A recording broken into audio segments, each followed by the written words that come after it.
Okay, what's going on, everybody? My name is Mangg, and welcome back to the Manggcast. I don't have a clever intro this week because, well, you know, The Flash and The Arrow both started up again this week, and so you should just be watching those shows. And that's my clever intro, which is not clever at all, but there you go. I had to say it at some point. Alright, this is probably going to be, I would say, probably the shortest Manggcast so far. I have quite little to talk about, relatively speaking, and my allergies are kicking my ass. So, let's just get into it, and I only have two video game things to talk about. The first one is a new Far Cry game was announced. Coming out February 23rd, 2016, so not that far off. Far Cry Primal. So this is not Far Cry 5. This is an offshoot of the main series, I guess. I don't know if it's actually being developed by a different studio. Let me just quick check that.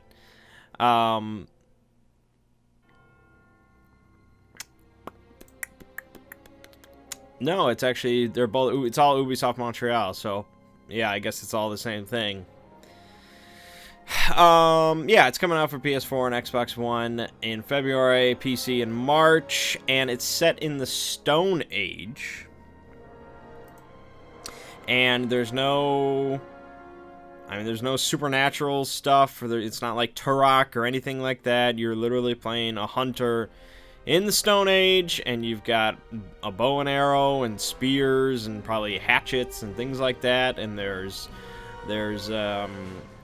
mammoths and saber-toothed tigers and other tribes of, you know, hunters, and yeah, it's Far Cry but in the Stone Age. I mean, it's a very interesting thing. I don't think I would have ever expected this because, well, it's not a popular theme, I guess, or setting. Like, we don't have that many games set in the Stone Age because it's not. I mean, we have some, but I mean, usually you either want to go a bit more modern to get more, you know, variety and interesting kind of things with either tech or stuff like that, or you want to go further back to include dinosaurs and stuff like that. But the Stone Age, yeah, there's not a whole lot going on. I mean, don't get me wrong, it's a very interesting setting, but as far as a game, especially an open world game such as Far Cry, I would have never expected it to happen. But they, you know, I'm sure there'll be some crafting involved. Maybe you'll get to ride tigers. I doubt it.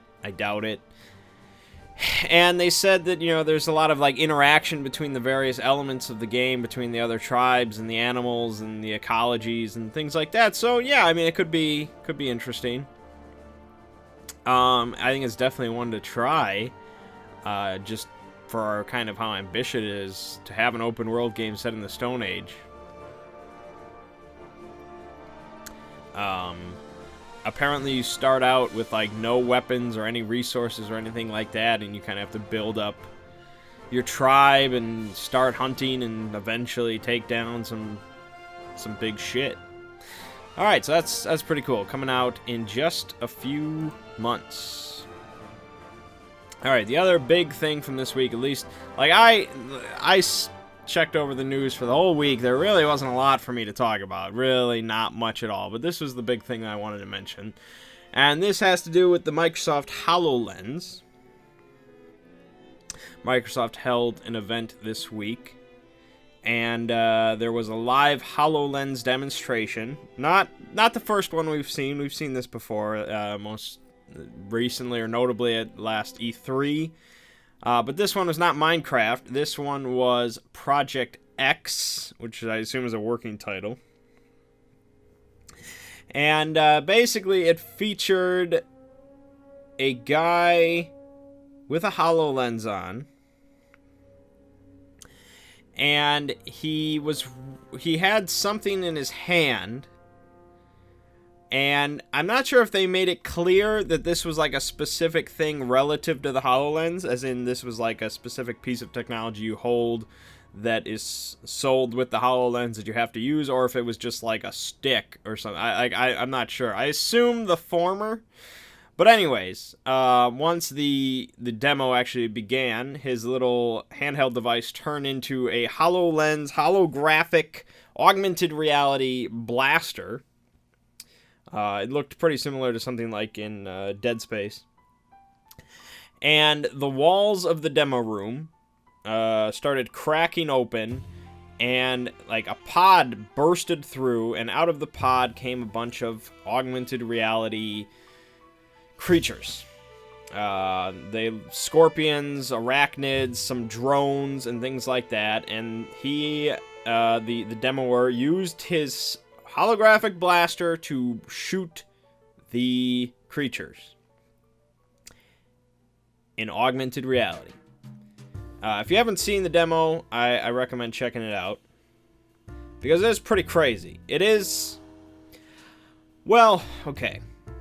On the one hand, it doesn't look spectacular, and there's not a lot of depth to it. This is like an experience more than like, you know, a full game or anything. But on the other hand, what kid would not want to spend every day of his life doing this shit? Like, when I was growing up, we had like laser tag, and it was pretty garbage laser tag at that. It was not very receptive. It was hard to land a shot, and it had these horrible sound effects, but we loved it. I mean, it was great. We were shooting each other with lasers. But you got this, where it's holographic, and there's explosions, and you're shooting creatures, and they're bursting out of your walls, and you got this cool blaster that can do different effects. Like, it can charge up, or it can just shoot regular shots, or you can, like, suck in creatures and throw them against the wall, and it's just like, what 11, 12-year-old kid is not going to lose their mind over this, you know? And so, obviously, this is basically akin to a tech demo. But just how futuristic does this seem? Like, this is something that 10 years ago would have never been possible. At least for commercial technology. And yet, here we are. There's a demo of it. Now, the question is, they were using, for us to actually see this as part of the demo, they had a very expensive camera hooked up with like a Jimmy rigged or whatever HoloLens that let us see kind of everything. But the common complaint so far about the HoloLens has been a narrow field of vision. And so, obviously, they're not going to show that in the demo. But it would be, I don't know. We kind of have to wait until it comes out, basically, to figure out how narrow it actually is for release, and, how functional it is and things like that. But, if what they're showing turns out to be close to reality, I think it's going to be a pretty damn big deal. Obviously, it is somewhat gimmicky, because, you're not going to stand there for 4 hours and shoot things coming out of the wall. Like I said, this is not really a game as much as it is kind of a little experience. And even in the broader spectrum of things, I'm not sure if they can come up with a game that you're going to spend hours doing. Because generally, it always goes back to the standing argument. Like, anything that you really have to do that requires standing is not something that lasts hours. That's just because that's not how games operate. And so, I'm not a game designer, I'm not a developer, I'm not anything like that. So I don't know what they can do with the HoloLens that is actually going to lend itself to a standard, traditional gaming experience and enhance it. Because it seems like it works best in this kind of situation, for like an augmented experience, rather than, I'm playing Grand Theft Auto. How does HoloLens help that? And it doesn't. And that's why we have, the Oculus Rift and virtual reality and things like that, which lend themselves a bit more to that kind of experience. But yeah, I mean, just watching the demo, it was very impressive for what they're showing. Now again, we've had impressive demos from, you know, Microsoft and other companies in the past that are like, wow, this is the future, this is amazing, and then it turns out that, you know, like when they first showed off Kinect, I was like, wow, this is the future, and it's like, yeah, I was wrong about that. But I want to be not wrong about HoloLens. I want it to be, you know, what they're showing. I want it to be very cool, and, you know, if it is, this could be a huge thing. If not, well, then it'll fade like many, many other things. So there you go. You can check out the demo if you haven't already. Project X is what they called it. And, yeah. Alright. That's it for video game stuff. Yeah, there's not much. Moving on to movies. First up, we're talking about John Wick, which if you have not seen it, I don't know what to tell you. Like, that's shameful. That's shameful if you've not seen John Wick. One of the best action movies of the last decade. Keanu Reeves just dominated it. And, of course, when something does well like that, there is going to be talk of a sequel. So John Wick 2, we've known about for a little while. But now we've got a bit more info about what it might be about, the plot of the sequel. If you don't know, if you really don't know, the plot of the first movie, John Wick, was about a guy, basically a retired hitman. He used to be a legendary kind of assassin, and he retired. He got out of that whole business. He settled down with his wife. And, but shit goes down, shit goes wrong, and he's dragged back into that kind of world. And, so Keanu Reeves, when asked about it, said, to me, there's John Wick, and then there's John. You know, John is the married guy whose wife just died in that 5 years of his life. Then there's John Wick, who's the mythical assassin. In this, John Wick's past comes and infiltrates John's life, and John Wick, in a way, has to fight for John. So, basically, we're going to be getting into more of John Wick's past, which is very interesting, because they make mentions throughout the first movie of his kind of, you know, his legend, of, you know, where people tremble just at the mention of his name, and it's really kind of built up this big thing, and so, going into that could be very interesting, but it's, you know, it could be one of those things where it's like, you know, these legends kind of build up on their own, but he did kind of prove himself to be pretty legendary in the first movie, so it's hard to say. But the first movie was very interesting in its kind of portrayal of this underground assassin industry and how it operates, and the kind of glamour side to it, and the somewhat respect amongst these assassins, but then also the lack of respect as well. And so, yeah, I'm very excited. It's going into production later this year, so pretty soon it's going to be starting. And doesn't have a release date yet, but I imagine it's not that far off. Alright, speaking of sequels, this one befuddles me quite a bit more than John Wick 2. And that is the Expendables. Apparently, Expendables 4 has been secured and confirmed, and is going to be done on a $100 million budget. Okay. This might not shock some of you, but it shocks me. Expendables 3, the last film, was done on a budget of about $90 million, but that's probably production budget, so we don't know the exact number, but we'll go with $90 million as a safe number. Domestically, it made $39 million, which is a disaster. Well, it's a disaster for a movie like this that has that many names in it, has a $90 million budget. I mean, that's pretty terrible. Foreign, however, it made 166 million.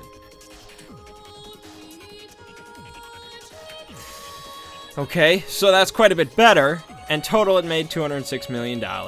And if we do the math, it made about, profit-wise, $60 million. Which, to me, says this series is done. There's no Expendables 4. It's a wash, give up. And yet, here we are talking about Expendables 4 being confirmed with a $100 million budget.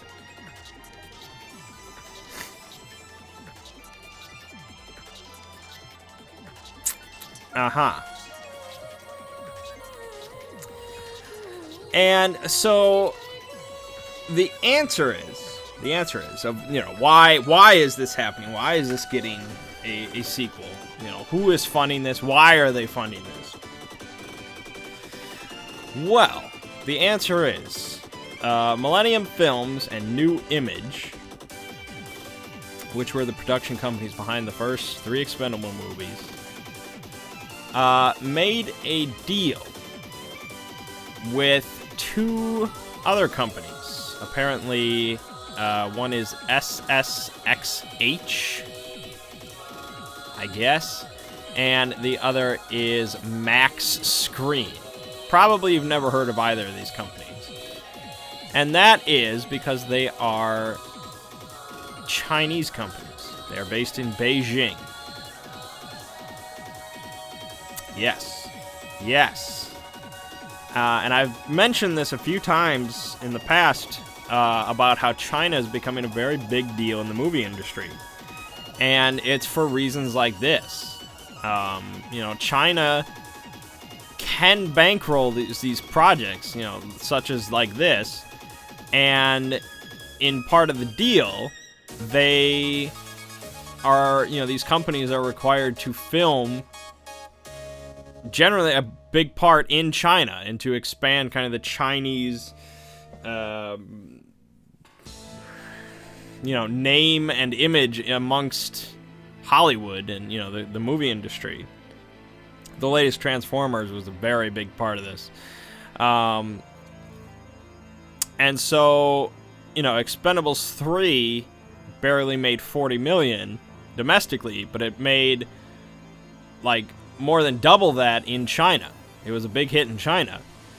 And again, the Chinese market, the Chinese population is quite a bit more than America. It's a big market.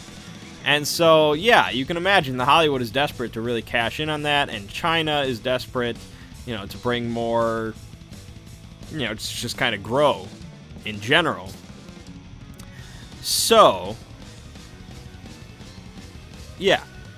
So you have American production companies and Chinese bankrolling it, coming together to make Expendables 4 against all odds. And I guess, the only reason is because Expendables did well in China. China wants to expand.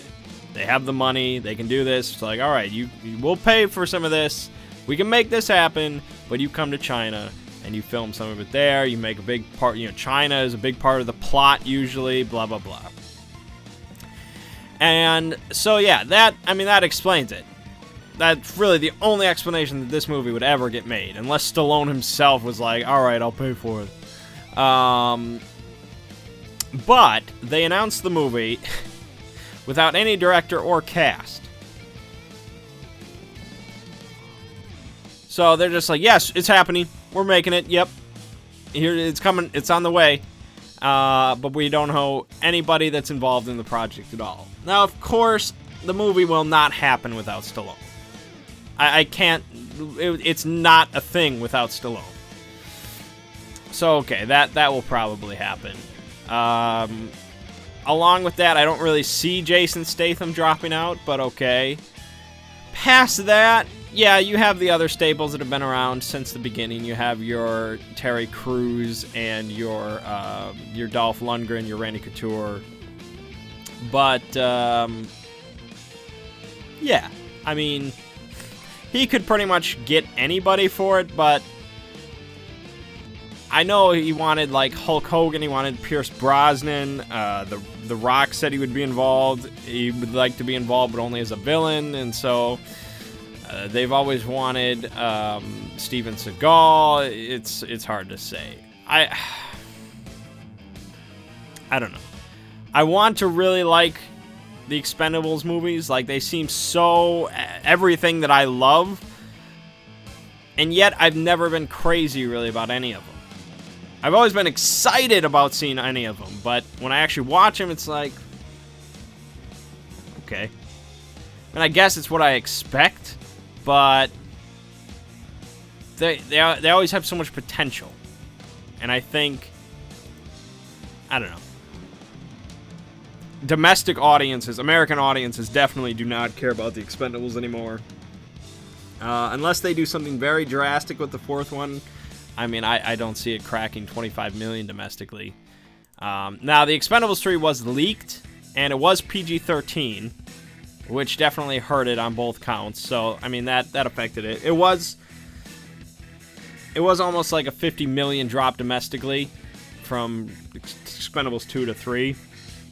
But the leak apparently didn't bother it that much. From what I read, if everyone in America that downloaded it had gone to pay and see it, they would have only made another 4 million. So, I don't know how they track this shit, but okay. So yeah, Expendables 4, China, there you go.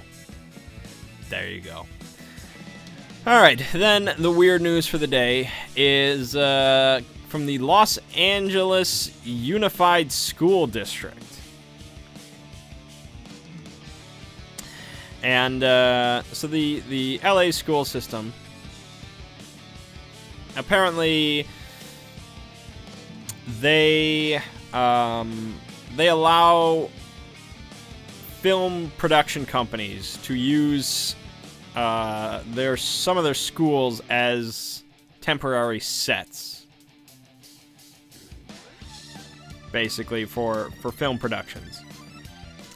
I don't think I have a list of exactly what movies have been filmed at these schools. But, yeah, I mean, when you see a movie and it uses a school, generally that's... I mean, it's a lot easier to just use a school than to just build a whole school set with, classrooms and hallways, and you see all these, everything involved with that. So, yeah, the LA school system has generally been pretty cooperative with Hollywood and things like that. And they make about $2 million in revenue from film permits and production companies and things like that. So it's been a good deal for them. But now trouble has arose because of parents, or a parent, I guess. Apparently, a parent found out that instead of just a Hollywood film being made at a school, it was in fact a pornographic film, a salacious cinematic production. And so the LA school system claims that they were misled regarding the nature of the production. They thought that it was just another movie. And so a parent found out and complained to them about it, and they were like, "Oh, we didn't know. If we had known, we wouldn't have allowed it. This is terrible." And so they suspended all filming activity at their schools. So it is possible that they didn't know and that they wouldn't have allowed it, because that is a pretty drastic step to take. But they're probably under a lot of heat from local parents that,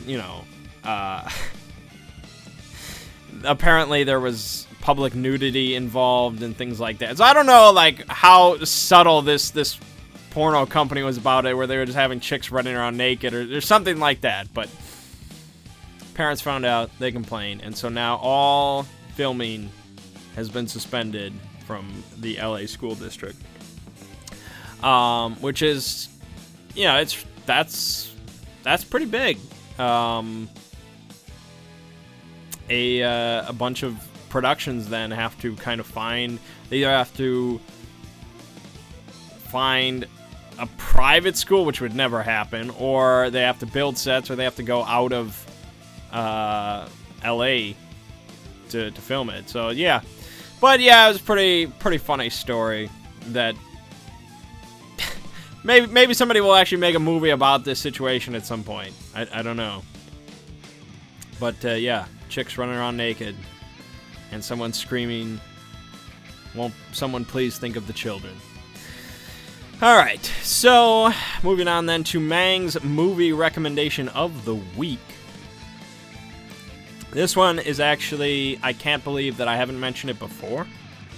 I don't know how I forgot about this film for my top 10 horror movies of all time. I just don't know why it slipped my mind or what happened. I deeply apologize.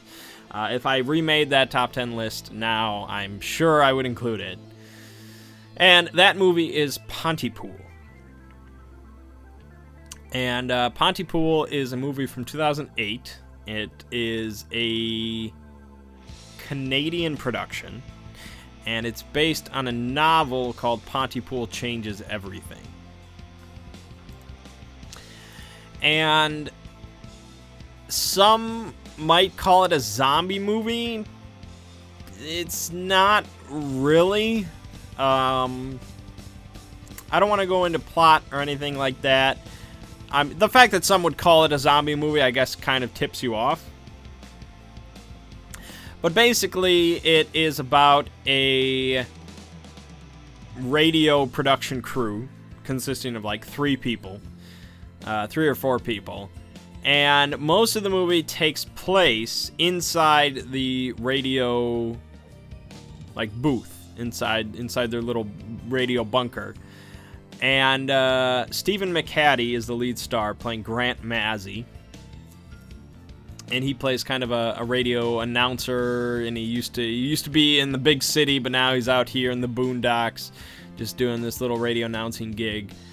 And most of the plot is basically them finding out what is going on outside and announcing it over the radio and trying to get through the facts about what exactly is happening out there, pretty much during a zombie outbreak, although there's a bit more to it than that. And so it's a bit of a minimal production. I mean, this is not Dawn of the Dead or anything like that. It's a bit more minimal of a production, but man, oh man, is it incredible. And it's mostly incredible because of Stephen McHattie. He gives just a tremendous, terrific, like, unforgettable performance that, like, I watched the movie pretty much just for him. It's really great, but the movie itself, it's just kind of a gem that I think needs way more attention. They've been talking about a sequel for ages, but I doubt it will ever happen, just because it didn't. It's just one of those lesser-known movies that needs to be talked about more, and so it makes me feel bad I didn't include it in my top 10 list, but I'm recommending it here and now. That if you watch probably one movie I recommend here, it should be Pontypool during October. I mean, I don't think it's really that scary. It's not one of those kind of horror movies, but it is very unique and interesting. So, there you go. Pontypool. Pontypool.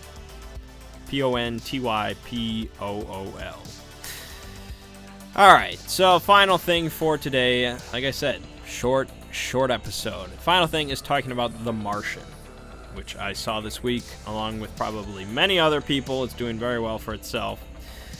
And Matt Damon stars, Ridley Scott directing, based on a book from a few years ago. And it, yeah, I mean, it might be probably one of the best space movies I've ever seen, if not the best one. It's kind of hard to directly compare it. I think a lot of people will compare this to Interstellar, because these are the two really big, kind of epic space productions of the last couple of years. And when Interstellar came out, I said that was my favorite movie, the best movie ever made about space exploration and things like that. This one might beat it. But they're very different movies. Interstellar is very grand. It's on a very epic scale because it's basically about the fate of humanity. Whereas The Martian is about the fate of pretty much one guy. And so they're very different in that aspect. There's a lot more at stake in Interstellar, and it tends to come off as a much more serious film. The Martian is serious at times, but it's also a bit more... It's a lot more charming, I think. And I think a lot of that is due to Drew Goddard writing it. And Matt Damon starring in it. And so there's plenty of humor in it. There's a bit more lightheartedness to it at times. And yeah, so they're different films in a lot of ways. But I think The Martian just comes off as a lot more watchable. Not that, I mean, Interstellar was fantastic, but it's very just heavy hitting. Whereas Martian is again lighter. Most of the time. There are times during The Martian where it's heavy. Don't get me wrong. And Matt Damon, yeah, well, probably one of the few actors that could really make this just incredible. And when I was watching it, you feel just a lot of empathy for this character. Like when good things, when good things are happening to this character, when things are going well for Matt Damon's character, you just can't help but feel good with him, But when something shit happens, when shit goes down, it's heart-wrenching. Like, it's soul-crushing, because it's just like, no, And so Matt Damon just really that kind of connection carries through from the screen to you. So yeah, I mean, I guess I didn't really say what the movie was about. I guess I assume everybody knows. But basically, Matt Damon is part of a crew, the third manned mission to Mars. And so him and his crew basically have to wrap up the mission early because of a massive sandstorm, which apparently is not scientifically accurate, but whatever. And he basically gets knocked unconscious during the sandstorm, and shit goes down, and the rest of his crew reluctantly think that he's dead, and they are forced to leave, otherwise basically they'll all die. And so they depart, but of course Matt Damon is not dead. This is not a spoiler. This is not a shock to anybody. He is alive, and he is alone on a planet that is not very hospitable.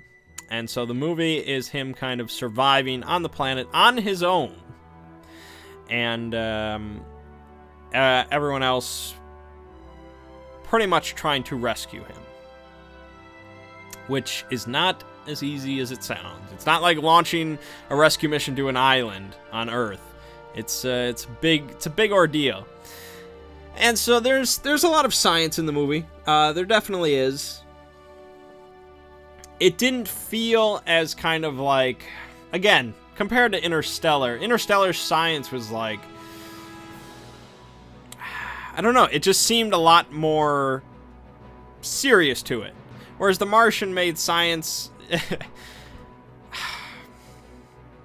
I don't know. I'm not... I haven't gone in... I'm not one of those people that's like... that demands scientific accuracy, or, if something's wrong in a movie, it takes me out of it or anything like that. Like, I like Armageddon, alright? Let's just put that out there. Interstellar was apparently very, very scientifically accurate, except for, some parts that they had to just kind of take liberties on and make some assumptions. Whereas The Martian, I think, takes a few more liberties, Like, the fact that there was a sandstorm on Mars. Like, I don't think the Interstellar production would have done something like that. Maybe, but I don't know. And in a lot of ways, it feels like a movie kind of made for the modern generation. Okay? And I don't know if this is... Like, I have not read the original book, so I don't know if that kind of just carried over from the original book, or if it was Drew Goddard doing the screenplay. Personally, I think Drew Goddard influenced the movie quite a bit. But, like, there's references throughout the movie, and the way that the dialogue goes through, it just feels kind of like a movie made for modern audiences. Like, there's an extended kind of Lord of the Rings reference, which I guess was in the original book, but the way it was done in the movie was just hilarious. I don't want to spoil it. It was very tremendous. And, like, Matt Damon at one point is just like, you know, we've only got one option. I've got to science the shit out of this, or something like that. And it's just, the dialogue is very just kind of loose like that. And it's not, like, Matthew McConaughey would have never said something like that in Interstellar, because everything was very serious and grand and epic, whereas The Martian tends to be, again, just more mainstream, I guess I want to say. Like, my parents saw both Interstellar and this. They liked this much better just because they weren't bogged down by the kind of, you know, the grand science of it or anything like that. They had Matt Damon as this very likable, charming character, and it is, you know, bad shit went down, but it was just kind of a feel-good movie, whereas Interstellar just got kind of too complicated for its own britches for a lot of modern audiences and things like that. So yeah, you're dealing with Matt Damon on Mars and kind of his triumphs and his struggles, and then you're also going back to Earth, where they are just trying to kind of figure out how exactly they can attempt to rescue this one man against all odds, you know. And so you have, it's like, you know, Matt Damon is doing everything he can to survive on this lone planet by himself, and, you know, what he's going through psychologically and things like that, physically. And so it's like, back on Earth, it's like, you can't give up, you know. If he's not giving up, you cannot. And so you get to see all these kind of clever ways and, you know, these ingenious ways that they not only just try to rescue him, but the way they just communicate with him and things like that. And you have these ups and downs of emotions throughout the whole film. And in the end, I mean, I don't want to spoil it. I mean, I kind of do, but you probably already assume how it ends. But I don't want to spoil it. But how can I not, by saying it's a feel-good movie? Gosh. I assume everybody already knows. Like, he